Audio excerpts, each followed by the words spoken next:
하나님 말씀은 구약 성경 창세기 37장 20절과 36절입니다.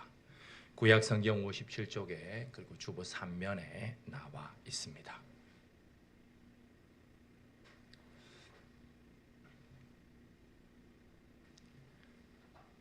제가 봉독하겠습니다. 20절입니다. 자, 그를 죽여 한 구덩이에 던지고 우리가 말하기를 악한 짐승이 그를 잡아먹었다 하자.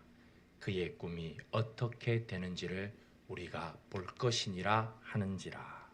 36절입니다. 그 미디안 사람들은 그를 애굽에서 바로의 신하 치위니 대장 보디발에게 팔았더라. 아멘. 오늘도 말씀이신 하나님께서 우리 가운데 찾아오실 때에 두렵고 떨림으로 주님 앞에 나가 주님을 경외하기를 소망하며 말씀 앞에서 찬양하며 나아갑니다.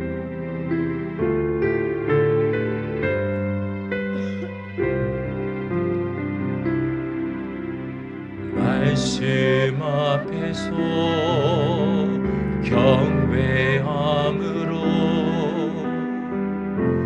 주께 홀로 섭니다.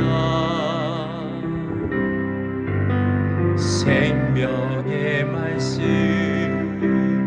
읽고 순종해 주를 예배합니다. 기록된 말씀 힘이 있어서 진리로 우리 거룩해 하며 거룩한 말씀 세세 영원히 복음이 되어 말씀하시네. 하나님 말씀에 두려워 떠는 자, 그 말씀에 생명을 거는 자 한 사람 찾으시는 주님의 약속을 믿어. 하나님 말씀에 두려워 떠는 자, 그 말씀에 생명을 거는 자, 영원한 하나님 나라 이뤄갈 주의 교회요 이뤄다라.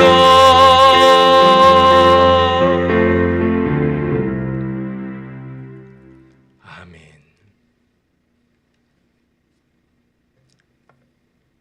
한 과학자가 인공비를 내리는 일에 성공하였습니다. 그 일 후에 과학자는 이렇게 말합니다. 저의 다음 경쟁 상대는 하나님입니다. 사람은 비 하나 내리게 하면 하나님과 맞설 수 있다고 생각합니다. 완전히 일수차천 한 손으로 하늘을 가릴 수 있다고 여기는 어리석은 행위지요. 한 손으로 하늘을 가리면 하늘이 가리워집니까? 그저 눈만 가리워질 뿐 하늘은 가려지지 않습니다. 그렇다면 하나님의 뜻은 어떻습니까? 사람이 뭔가를 할 수 있을까요? 이 질문에 관하여 창세기 37장은 통찰력을 제공합니다. 하나님께서 보내시는 영웅이라는 제목으로 하나님의 말씀을 함께 나누기를 원합니다. 창세기 36장은 에서의 계보를 기록하였습니다. 이것은 하나님께서 야곱과 에서가 어머니의 태에 있을 때에 받은 말씀이 이루어짐을 보여줍니다. 에서와 야곱에 관하여 리브가에게 하나님께서 하신 말씀입니다. 창세기 25장 23절입니다. 여호와께서 리브가에게 이르시되 두 국민이 내 태중에 있구나. 두 민족이 내 복중에서부터 나누이리라. 이 족속이 저 족속보다 강하겠고 큰 자가 어린 자를 섬기리라. 에서도 한 민족, 야곱도 한 민족이 된다는 말씀이었습니다. 이 말씀이 어떻게 성취되었는지 볼까요? 창세기 36장 43절입니다. 에돔 족속의 조상은 에선이라. 에선은 에돔이라는 한 민족이 되었음을 바로 창세기 36장이 증거하고 있습니다. 그렇다면 창세기 37장부터는 이제 어떤 사건이 나올 것을 우리가 알 수 있습니까? 야곱이 한 민족을 이루는 사건이 나올 것이라는 걸 알 수 있지요. 보실까요? 창세기 37장 2절입니다. 야곱의 족보는 이러하니라. 정확하지요. 계속해서 2절입니다. 요셉이 17세의 소년으로서 그의 형들과 함께 양을 칠 때에 족보가 나왔습니다. 그러면 누구부터 나오는 게 정상적인 겁니까? 장남부터 나오는 게 정상적인 것이지요. 야곱의 장남은 누구입니까? 레아가 낳은 르우벤입니다. 그런데 성경은 족보를 말하고 바로 누구를 말하고 있습니까? 요셉입니다. 이것은 무엇을 의미하겠습니까? 야곱이 한 민족을 이루는 일에 누가 결정적인 역할을 한다는 것을 의미하겠습니까? 요셉입니다. 야곱이 한 민족을 이루는 일은 요셉을 통해서 이루어질 것을 바로 이 창세기 37장 2절이 말하고 있죠. 그리고는 우리가 잘 알고 있는 요셉의 이야기가 시작됩니다. 이를 염두에 두고 우리는 창세기 37장의 이야기를 살펴보려 합니다. 야곱이 아버지 이삭이 머물던 땅인 헤브론에 머물게 됩니다. 야곱은 자신이 사랑했던 아내인 라헬이 낳은 요셉을 다른 11아들보다 더 사랑하여 채색 옷을 입혀주었습니다. 그러다 보니 창세기 37장 4절에서 말하듯이 자연스럽게 그 안에서 갈등이 자랍니다. 이것은 요셉의 꿈으로 인해서 더욱 심해집니다. 그 꿈은 우리가 잘 아는 것처럼 곡식 단을 묶어 놓았는데 요셉의 단에게 형들의 곡식단이 절을 하는 꿈입니다. 또 다른 꿈은 해와 달과 11별이 이제는 자신에게 절하는 꿈입니다. 둘 다 자신이 존경을 받는 꿈이기에 형들은 기분이 좋을 리 없었습니다. 그렇지만 아버지 야곱은 그것을 마음에 새겼습니다. 그런 그때 사건이 터집니다. 아버지의 심부름을 하기 위해서 요셉은 양을 치고 있던 형들에게 가게 됩니다. 그때 형들은 그 꿈꾸는 자인 요셉을 먼저는 죽여서 구덩이에 넣기를 꾀합니다. 하지만 맏형인 르우벤의 만류로 그들은 요셉을 죽이지 않고 그냥 요셉의 상징인 채색 옷만 벗기고 구덩이에 넣었습니다. 르우벤이 양을 치기 위해 떠난 사이 마침 저 멀리 상인이 지나갑니다. 그것을 본 유다가 동생을 죽이는 것은 유익하지 않다고 말하며 상인에게 팔자고 제안을 합니다. 그리하여 요셉은 은 20에 팔려 애굽으로 향하게 됩니다. 은 20은 당시 5세부터 20세까지의 사람의 값입니다. 레위기 27장 5절이 말합니다. 5살로부터 20살까지는 남자면 그 값을 20세겔로 하고, 아버지에게 돌아온 아들들은 요셉의 채색 옷에 염소의 피를 묻혀 사고가 난 것으로 아버지 야곱을 속입니다. 자신의 아버지인 이삭을 속인 야곱이 지금 자신의 아들들에게 속는 순간이지요. 참으로 흥미롭지 않습니까? 인간사가 지속적으로 반복되고 있음을 보여줍니다. 이렇게 속은 야곱은 요셉이 애굽 바로의 신하 친위대장 보디발에게 팔린 것도 모른 채 죽을 정도로 슬퍼하고 있습니다. 도대체 누구의 집에나 있는 형제들의 갈등 이야기를 통해서 하나님은 과연 오늘을 살아가는 우리에게 무엇을 말씀하기 원하시는 것입니까? 먼저 창세기 37장에 하나님은 어디에 계십니까? 한번 찾아보십시오. 하나님은 어디에 계십니까? 창세기 37장에는요. 하나님, 여호와라는 단어가 단 하나도 등장하지 않습니다. 야곱의 가정사를 말하고 있지. 하나님이 계시는 것을 상징하는 어떤 히브리어 단어도 등장하지 않습니다. 브니엘, 벨라헤로이 이런 단어가 전혀 등장하지 않습니다. 단지 꿈이 등장할 뿐이지요. 당시의 상황에서 꿈은 하나님의 계시를 뜻하는 표현 중 하나였습니다. 이것은 타락한 사울 왕이 사무엘을 불러내는 과정에서 잘 기록되어 있습니다. 사울은 블레셋과의 전투를 앞두고 굉장히 불안해합니다. 그래서 사무엘상 28장 6절 사울이 여호와께 묻자오되 여호와께서는 꿈으로도 우림으로도 선지자로도 그에게 대답하지 아니하시므로 꿈은 하나님의 뜻을 나타내는 한 수단임을 알 수 있습니다. 그러니 요셉의 꿈은 누가 주셨음을 의미합니까? 하나님이십니다. 창세기 37장에는 하나님이라는 단어가 없는 것이지 하나님이 없는 것은 아닙니다. 하나님의 뜻이 분명하게 요셉의 꿈을 통해 드러나고 있지요. 그렇기 때문에 아비인 야곱은 겉으로는 그 꿈을 꾸짖지만 그 꿈을 마음에 새깁니다.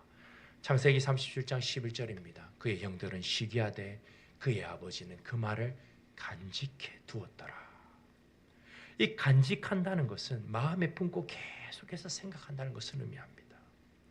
왜 그렇습니까? 창세기 28장에서 야곱 자신도 베델에서 꿈으로 하나님의 뜻을 깨달았기 때문입니다. 그러나 형제들은 완전히 다릅니다. 형제들은 말합니다. 창세기 37장 20절입니다. 자, 그를 죽여 한 구덩이에 던지고 우리가 말하기를 악한 짐승이 그를 잡아먹었다 하자. 그의 꿈이 어떻게 되는지를 우리가 볼 것이니라 하는지라. 이거 굉장히 위험한 발언 아닙니까? 그들은 요셉만 제거하면 그 꿈마저도 사라질 것이라 생각합니다. 그래서 요셉은 애굽으로 향하게 됩니다. 형들은 단지 요셉만 사라진다면, 그들의 눈앞에서 사라진다면 하나님의 뜻도 막을 수 있다고 여기고 있기 때문입니다. 창세기 37장에서 하나님의 뜻을 막은 것처럼 보이는 그들은 단지 그들의 눈만 가리워졌을 뿐임을 그들은 알지 못하고 있습니다. 하나님의 뜻이 막혔습니까? 결코 그렇지 않습니다. 앞으로 우리는 이 놀라운 과정, 하나님의 뜻이 어떻게 전진해 나가는지를 살펴볼 것입니다. 따라서 창세기 37장 요셉 이야기의 서막을 통해서 하나님께서 우리에게 말씀하시기 원하시는 것은 바로 이것입니다. 함께 읽겠습니다. 하나님께서 하나님의 뜻을 나타내셨고 사람은 그 뜻을 시험하나 하나님은 정확하게 그 뜻을 이루십니다. 아멘. 창세기 37장에서는요. 하나님께서 요셉에게 꿈을 주셨고 그 꿈을 형들이 시험하는 장면이 등장하고 있음을 주목해서 보아야 합니다. 하나님의 뜻을 시험합니다. 어떻게 되는지 보자. 가당치 않은 일이지요. 그러나 그들이 정확하게 그렇게 말하고 있습니다. 이 본문을 창세기 30장을 처음 보는 독자는 출애굽 세대입니다. 출애굽 세대가 이 본문을 보면서 어떻게 여기겠습니까? 이 본문을 통하여 그들이 얼마나 하나님을 시험하였는가를 깨닫게 될 것입니다. 출애굽 1세대 백성들은 하나님의 뜻을 쫓아 약속의 땅 가나안으로 향하였습니다. 하지만 결국 어떻게 되었습니까? 1세대는 광야에서 다 죽고 2세대만이 약속의 땅에 들어갑니다. 그 이유는 무엇입니까? 고린도전서 10장 5절입니다. 그러나 그들의 다수를 하나님이 기뻐하지 아니하셨으므로 그들이 광야에서 멸망을 받았느니라. 하나님이 기뻐하지 않으셨기 때문에 출애굽 1세대들은 약속의 땅에 들어가지 못했습니다. 그렇다면 하나님은 무엇을 기뻐하지 않으셨을까요? 고린도전서 10장 7절부터 10절에 나옵니다. 7절 우상숭배, 8절 음행, 9절 주를 시험함, 10절 원망입니다. 여기서 우리는 고린도서 10장 9절을 주의 깊게 보아야 합니다. 고린도서 10장 9절입니다. 그들 가운데 어떤 사람들이 주를 시험하다가 뱀에게 멸망하였나니. 그들 중 일부가 약속의 땅에 들어가지 못했던 이유는 주님을 시험했기 때문입니다. 그렇다면 주님을 시험하는 것 무엇일까요? 이 시험하다는 것은 문자적으로 하나님의 하나님 되신 전지전능하신 하나님에 관하여 의문을 품는 것을 의미합니다. 당장 하나님께서 우리 사람에게 어떤 유익을 위해 뭔가를 해주지 않으시니까 그 존재에 관해 의심을 품는 것을 바로 시험하다라고 말합니다. 고린도전서 10장이 말하는 이 뱀 사건은 민수기 21장에 나타난 불뱀 사건을 가리킵니다. 이스라엘 백성들에게 약속의 땅 가나안이 점점 가까이 다가오고 있었습니다. 이제 형제인 에돔 족속을 지나기만 하면 그들은 왕들의 길로 쉽게 가나안 땅에 갈 수 있습니다. 그런데 에돔 족속이 지나감을 허락하지 않습니다. 그래서 그들은 어쩔 수 없이 광야로 돌아가 빙빙 돌게 되지요. 이에 화가 난 이스라엘 백성들, 화난 이스라엘 백성들의 입에서 원망이 터져 나오기 시작합니다. 이때 하나님은 불뱀을 보내셨고 백성들을 물게 하십니다. 여기서 주의해서 보아야 합니다. 하나님은 그들에게 약속의 땅에 들어갈 수 있도록 하기 위하여 우회하게 하셨습니다. 그들을 그 땅에 가도록 하기 위해서 돌아가게 하셨을 뿐입니다. 잘 보십시오. 못 간다라고 말씀하신 것이 아닙니다. 갈 수 있는데 에돔 족속이 허락하지 않으니 돌아서 가라고 말씀하십니다. 하나님의 뜻은 여전히 진행형입니다. 그러나 그들은 그 상황 앞에서 어떻게 했습니까? 그들을 거기까지 인도한 하나님을 신뢰하기보다, 홍해를 가르신 그 하나님을 신뢰하기보다 원망을 택합니다. 심지어 그동안 하나님께서 베푸신 모든 것들을 굉장히 가치 없게 말합니다. 민수기 21장 5절입니다. 우리 함께 읽어보겠습니다. 백성이 하나님과 모세를 원망하되 어찌하여 우리를 애굽에서 인도해내어 이 광야에서 죽게 하는가? 이곳에는 먹을 것도 없고 물도 없도다. 우리 마음이 이 하찮은 음식을 싫어하노라. 하찮은 음식 만납니다. 따라서 하나님을 시험한다는 것은 사람이 가로막힌 현실 앞에서 하나님을 신뢰하지 않고 원망하는 것이 바로 하나님을 시험하는 행위입니다. 하나님의 주권의 다스림을 받고 하나님의 백성으로 하나님께서 약속하신 땅에서 살아가는 하나님의 백성인 이스라엘 백성들이 해서는 안 될 일이라는 것을 의미하지요. 단 한 가지를 제외하고요. 하나님은 한 가지를 제외하여 시험이라는 단어를 두십니다. 우리가 잘 아는 말라기 3장 10절입니다. 만군의 여호와 이르노라 너희의 온전한 11조를 창고에 들여 나의 집에 양식이 있게 하고 그것으로 나를 시험하여 내가 하늘 문을 열고 너희에게 복을 쌓을 곳이 없도록 붙지 아니하나 보라. 여기서 시험하다는 단어는 시험하다가 아닙니다. 증명하다의 의미입니다. 하나님의 백성이 하나님의 것인 11조를 드리면 하나님께서 채우심으로 그것을 증명하겠다는 약속의 말씀입니다. 이 구절은 시험을 말하기보다는 증명하심에서 보아야 합니다. 그렇다면 실제로 하나님을 누가 시험하였습니까? 바로 사탄입니다. 하나님이신 예수님께서 이 땅에 오셔서 가르치시고 선포하시고 치료하시기 전 시험을 받으셨습니다. 누구에게요? 사탄에게. 그때 주님 뭐라고 말씀하셨습니까? 명확하게 말씀하십니다. 마태복음 4장 7절 주 너의 하나님을 시험하지 말라. 주님은 명확하게 말씀하셨습니다. 주 너의 하나님을 시험하지 말라. 그런데 유대인들은 어떻게 했습니까? 끝없이 주님을 시험합니다. 그들은 구약부터 예언된 메시아가 오실 것이라 믿었습니다. 400년이라는 암흑기를 깨고 주님께서 이 땅에 딱 오셨을 때에 그들은 그들이 생각한 백마를 타고 개선문을 통과하여 그들을 구원할 개선장군의 메시아의 모습으로 오신 것이 아니므로 그들은 십자가에 못 박았습니다. 주님은 예언대로 나귀를 타고 오셨고 십자가에 죽으셨습니다. 부활하셨습니다. 승천하셨습니다. 정확하게 그 말씀을 이루셨습니다. 다만 사람이 그 뜻에 의문을 품었을 뿐입니다. 심지어 주님의 길을 예배했다는 세례 요한도 옥에 갇히자 그 질문을 품었을 정도이니 당시의 유대 지도자들은 말할 필요도 없을 것입니다. 요한이 제자를 보내어 이렇게 질문합니다. 마태복음 11장 3절 예수께 여짜오되 오실 그이가 당신이오니까 우리가 다른 이를 기다리오리까.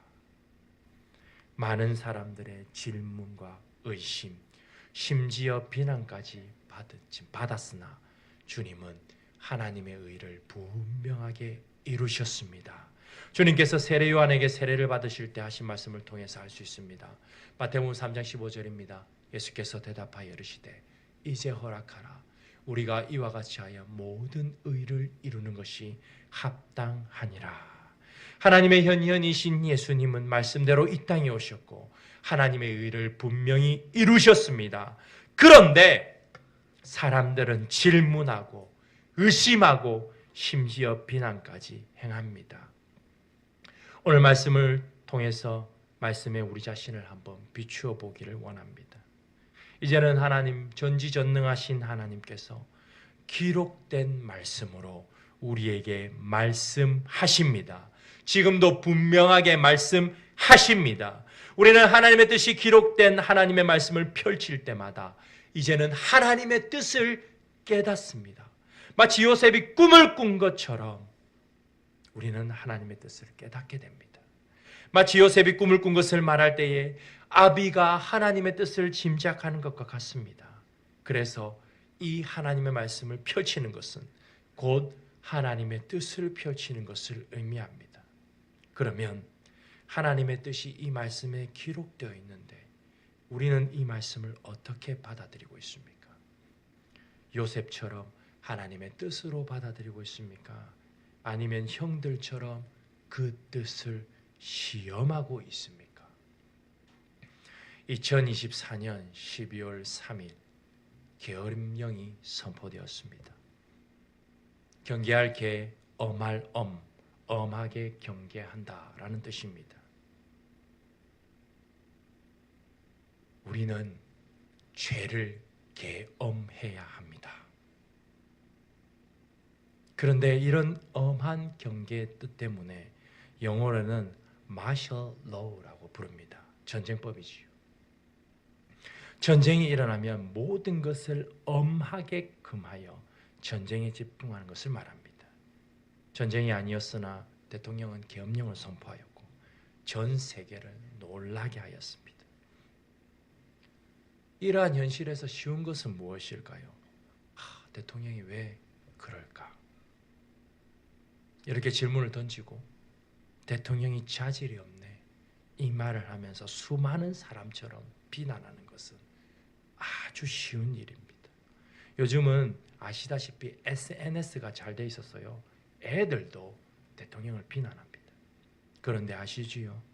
하나님께서 권세를 주시지 않으면 아무도 그 자리에 있을 수 없습니다. 로마서 13장 1절입니다. 각 사람은 위에 있는 권세들에게 복종하라. 권세는 하나님으로부터 나지 않음이 없나니 모든 권세는 다 하나님께서 정하신 바라. 이것이 하나님의 말씀입니다. 그런데 우리가 이것을 어떻게 받아들이고 있습니까? 그래도 대통령이 그러면 안 되지! 라고 말씀하고 계십니까? 질문하고 의심하고 심지어 비난까지 하는 사람들도 있습니다. 누구나 다 하는 쉬운 일을 우리도 하고 있으면 안 되겠지요. 하지만 이 말씀을 붙잡고 눈물을 흘리면서 주여 권세는 주께서 주셨사오니 이 난세를 이 난국을 붙잡아 주시옵소서. 이렇게 기도하는 한 사람은 마땅히 성도여야 합니다. 그런데 성도조차도 쉬운 길을 택하고 있지는 않습니까? 개인이 처한 어떤 상황과 하나님의 말씀이 부딪히면요, 이것은 더 분명하게 드러납니다. 이것은 하나님의 말씀이야. 나도 알아. 그런데 나랑은 안 맞아. 내 상황과는 맞지 않다니까. 수많은 사람들이 하나님의 말씀을 실천할 때 상황윤리를 적용합니다. 상황윤리라는 것은요, 정해진 원칙이 없고 상황에 따라 윤리가 변하는 것을 말합니다. 심리학에서 말하는 귀인 이론과 같습니다. 이야기를 들어보십시오. A라는 사람이 일처를 위해 줄을 서 있습니다. 그런데 B라는 사람이 갑자기 새치기를 합니다. A는 눈살을 찌푸립니다. 다음 날이 되었습니다. 그날도 사람들은 일처를 위해 줄을 길게 서서 기다립니다. 그런데 그날따라 A씨가 상황이 바쁩니다. 눈살을 찌푸렸던 그 A씨가 바쁩니다. 그래서 무엇을 하는지 아십니까? 새치기를 합니다. 그러면서 뭐라고 생각하는지 아십니까?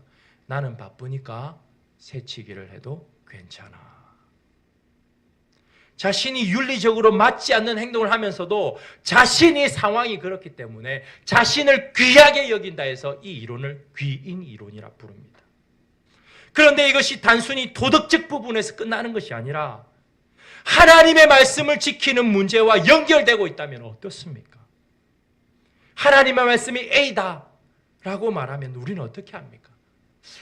아닌데 내가 살아보니까 A 다시던데 B던데 내 생각, 내 환경, 내가 살아온 배경이 하나님의 말씀보다 위에 서서 말씀을 판단하고 있지는 않습니까?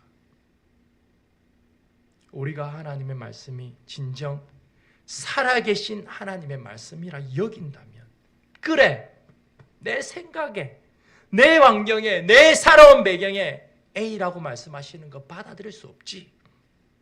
그렇지만 하나님이 말씀이 A라고 하면 A로 받아들이자. 따르자. 분명한 하나님의 뜻이 있을 거야. 이렇게 해야 합니다. 이렇게 하면요, 손해를 볼 수도 있습니다. 어려움에 처할 수도 있죠. 누구처럼요? 요셉처럼요. 하지만 분명하게 말합니다. 요셉은 하나님께서 하나님의 뜻을 이루기 위해 애굽으로 보내셨습니다. 이것이 요셉의 결론이지요. 이제 서론에서 제기한 문제에 답을 합니다. 하나님의 뜻은 사람이 어떻게 할 수 있을까요? 결코 그렇지 않습니다. 하나님의 뜻에 우리가 수없는 물음표를 던지고 부인하고 때로는 그 말씀이 두려워 회피하더라도 하나님의 뜻은 정확하게 이루어지기 때문입니다. 이것은 우리에게 굉장한 위로가 됩니다.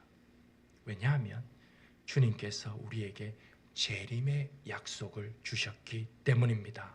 주님께서 승천하시면서 이렇게 약속하셨습니다. 사도행전 1장 11절 이르되 갈릴리 사람들아 어찌하여 서서 하늘을 쳐다보느냐 너희 가운데서 하늘로 올려지신 이 예수는 하늘로 가심을 본 그대로 오시리라 하였느니라. 계시록 22장 20절입니다. 함께 읽겠습니다. 이것들을 증언하신 이가 이르시되 내가 진실로 속히 오리라 하시거늘 아멘. 주 예수여 오시옵소서. 주님은 반드시 다시 오십니다. 그래서 우리는 지금 대림절 둘째 주일을 지나고 있습니다. 그렇다면 그렇게 말씀에 확신 있는 사람들 어떻게 살아야 할까요? 로마가 대대적으로 그리스도인을 박해할 때에 그리스도인들이 기쁘게 순교할 수 있었던 것은 지금 죽어도 영원히 살아날 부활신앙이 있었기 때문입니다. 요한복음 11장 25절에서 26절 함께 읽겠습니다. 예수께서 이르시되 나는 부활이요 생명이니 나를 믿는 자는 죽어도 살겠고 무릇 살아서 나를 믿는 자는 영원히 죽지 아니하리니 이것을 내가 믿느냐? 주님께서 우리에게 질문하십니다. 이것을 내가 믿느냐? 아멘. 어떤 핍박과 어려움이 와도 이 말씀을 붙잡고 그들은 기쁘게 목숨까지 내어놓을 수 있었습니다. 계엄령이 선포되는 것을 보면서 만일 우리 교회가 국가의 핍박을 받게 된다면 나는 핍박을 견딜 수 있을까? 진지하게 고민을 한번 해보았습니다. 저에게 질문을 해보았습니다. 그만큼 시대가 난세니까요. 난세에는 영웅이 나온다 했던가요? 지금이 난세입니까? 그렇다면 이제 하나님께서 영웅을 보내실 시간이시네요. 이 영웅은 어떤 사람입니까? 하나님의 말씀으로 붙잡고 핍박이 있다 하더라도 하나님의 말씀이 반드시 이루어지리라 여기며 인내하고 사모하며 실천하는 자들이 바로 하나님께서 보내시는 이 난세의 영웅입니다. 역대하 16장 9절이 말합니다. 여호와의 눈은 온 땅을 두루 감찰하사 전심으로 자기에게 향하는 자를 위하여 능력을 베푸시나니, 하나님은 지금도 하나님의 말씀을 실천하는 자들에게 말씀의 능력을 드러내고 계십니다. 그 능력을 경험하며 살아가시기를 진심으로 바랍니다. 많은 사람 중 누가 하나님의 말씀으로 받느냐 아니냐, 이것이 이제 관건이지요. 데살로니가전서 2장 13절이 말합니다. 하나님의 말씀을 받을 때에 사람의 말로 받지 아니하고 하나님의 말씀으로 받음이니 진실로 그러하도다. 이 말씀이 또한 너희 믿는 자 가운데서 역사하느니라. 할렐루야. 그러므로 우리는 이스라엘 백성들을 통해서 분명하게 배울 수 있어야 합니다. 고린도전서 10장 9절입니다. 함께 읽겠습니다. 우리는 그들과 같이 시험하지 말자. 하나님의 말씀에 내 생각, 기준, 인생 경험을 빗대어 상황 윤리를 적용하지 맙시다. 이제 하나님께서 세상으로 하나님의 말씀에 순종하는 하나님의 사람들을 보내십니다. 이 난세의 영웅으로 하나님의 말씀에 순종하는 하나님의 사람들을 보내십니다. 이 난세의 영웅으로 하나님의 말씀이 그러한가 하여 상고하고 묵상하는 그 영웅들을 보내십니다. 그 대열에 핍박이 있다 하더라도 우리 교회는 서 있어야 합니다. 진정 이 마지막 때에 하나님 앞에 쓰임받기를 갈망하십니까? 타는 목마름으로 하나님의 말씀을 사모해야 합니다. 마태복음 11장 12절이 말합니다. 세례 요한의 때부터 지금까지 천국은 침노를 당하나니 침노하는 자는 빼앗느니라. 하나님 나라는요, 빼앗듯이 갈망하는 사람들을 통해서 뻗어나가고 이루어집니다. 이를 위해서 성령의 충만함을 무시로 구해야 합니다. 난세에 영웅이 있으나 누구나 영웅이 되는 것은 아닙니다. 하나님은 이 난세에 하나님의 뜻을 시험하지 않고 온전히 순종하는 자를 영웅으로 보내십니다. 이사야 6장 8절. 주께서 이르시되 내가 누구를 보내며 누가 우리를 위해 갈고 하시니. 함께 읽겠습니다. 그때에 내가 이르되 내가 여기 있나이다 나를 보내소서. 다시 한번 읽겠습니다. 그때에 내가 이르되 내가 여기 있나이다 나를 보내소서. 아멘. 이 고백이 저와 여러분의 고백이 돼요. 반드시 이루어질 하나님의 뜻을 붙잡고 하루하루 치열하게 그 말씀대로 살아가기 위해 몸부림치는 우리가 되고 교회가 되기를 소망하며 이 말씀을 전해 드립니다. 아멘.